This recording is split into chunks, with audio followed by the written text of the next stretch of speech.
নামাজ শুরু করার আগে ছোট্ট একটি দোয়া পড়লে 7 আসমানের দরজা খুলে দেওয়া হবে এবং আল্লাহ পাক রব্বুল আলামিন আপনার উপরে রহমত নাজিল করবেন, বরকত নাজিল করবেন।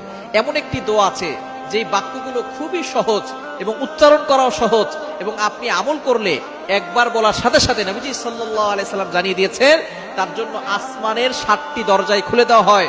রহমতের দরজাগুলো খুলে আল্লাহ তাআলা তার উপরে রহমত নাজিল করতে থাকেন, অঝোরে বৃষ্টির মতো রহমত তার উপরে পড়তে থাকেন, বরকত পড়তে থাকে। সুতরাং আমরা নামাজ শুরু করার আগে এই দোয়াটা একবার পড়ে নিব। নবীজি সাল্লাল্লাহু আলাইহি সাল্লাম জানিয়ে দিয়েছেন, একবার নবীজি সাল্লাল্লাহু আলাইহি সাল্লাম মসজিদ নববীতে এমন সময় এক সাহাবী এই বাক্যটা পাঠ করেছে। নবীজি সাল্লাল্লাহু আলাইহি সাল্লাম নামাজ শেষ করে বললেন, কে এই বাক্য পাঠ করেছো? কেউ কোনো কথা বলে না। তখন এক সাহাবী নবী সাল্লাল্লাহু আলাইহি সাল্লাম অভয় দিলেন যে কোনো ভয় নাই, বলো। একজন সাহাবী দাঁড়িয়ে বলেন, ইয়া রাসূলুল্লাহ, ইয়া হাবিবাল্লাহ, আমার কাছে আল্লাহর প্রশংসা করতে খুব ভালো লাগে, এই জন্য আমি বাক্যগুলো বলেছি। তখন নবীজি সাল্লাল্লাহু আলাইহি সাল্লাম বলেছেন,